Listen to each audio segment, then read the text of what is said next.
Hi my friends, it's Carrie. Welcome back to my channel. Today I'm going to be doing a very quick and simple card using my Distress Oxide inks, and we're going to be doing a little bit of stamping with this stamp set here from Concord and Ninth. And I love these big bold sentiments, but it also has this little flower image in it, and all of these images are solid images, and so it's one of those stamp sets that you can create really quick and simple cards and crank them out really fast. So you could easily mass produce these in no time at all. But for today I'm just going to do one and just show you that you can create really fun simple stamping with the Distress Oxide inks. So I'm going to start off with a piece of watercolor cardstock, and I'm going to, no particular reason, I think it's just because I knew that this would go well with the Distress inks, the Distress Oxide inks. So I am going to stamp down my first color here, which is the Worn Lipstick, and I am using my Misty because I want to make sure that I get a good impression, even though these inks are really well formulated to stamp with. So you don't necessarily have to have a stamping or a Misty stamping tool to do this. You could easily do this with a regular acrylic block.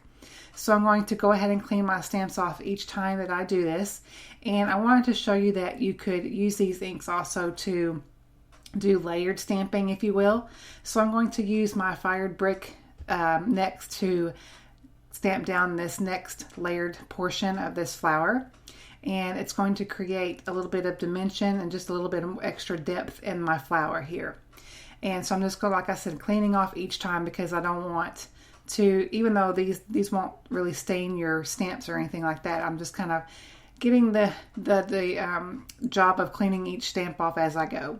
So I'm going to take the stem here and just get that lined up exactly where I want it and get that onto my Misty door. And now next I'm going to take the color, I believe this is Pill Paint. I couldn't think there for a second.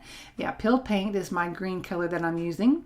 And as you can see, these inks really do stamp down really nicely.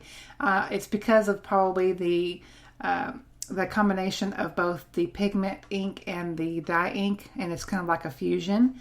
It's really a nice ink to stamp with, which is so fun because you can do multiple techniques with this. You could even go as far as to spritz this each time, just to get that little bit of more distressed look.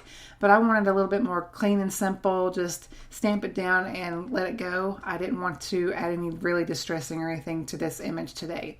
So I'm going to stamp down my leaves and get those into place, and you can see how really nicely these are really turning out to be, just real bold and clean color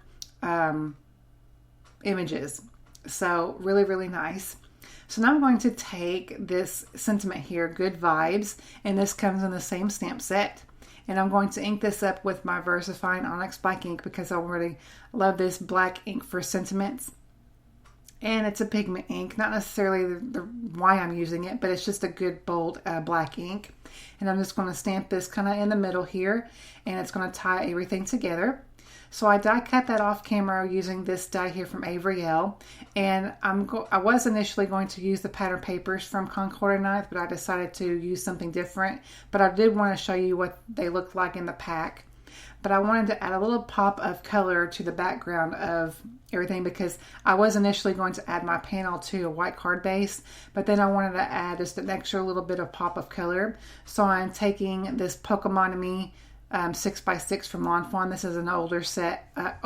This is an older 6x6 paper pad, and I'm just going to add that pattern paper on the front of my card front here.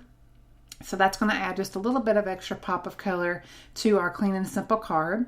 And I'm just going to take my scissors here. It's kind of overlapping my card base there. So I'm just going to cut off the excess there. No problem at all. And I'm going to take, I was going to pop this up too. I thought about initially popping this up, but then I just go ahead and just add some regular tape runner and add this flat to the card. So like I said, we're going for a really quick and simple card. You could easily crank these out and mass produce these and either change up the pattern papers if you want and make a good set. There's obviously other sentiments in this stamp set, so you could create different sentiments on each of the cards. You could do multiple things. So I did add some shimmer on the front of our card just to give it a little bit of extra something, and that will complete today's card. So I hope you guys enjoy this look at how you can stamp down images with your Distress Oxide inks, and there's an extra photo of the shimmer there. Thank you guys so much for watching as always, and I will catch you on my next video. Bye-bye.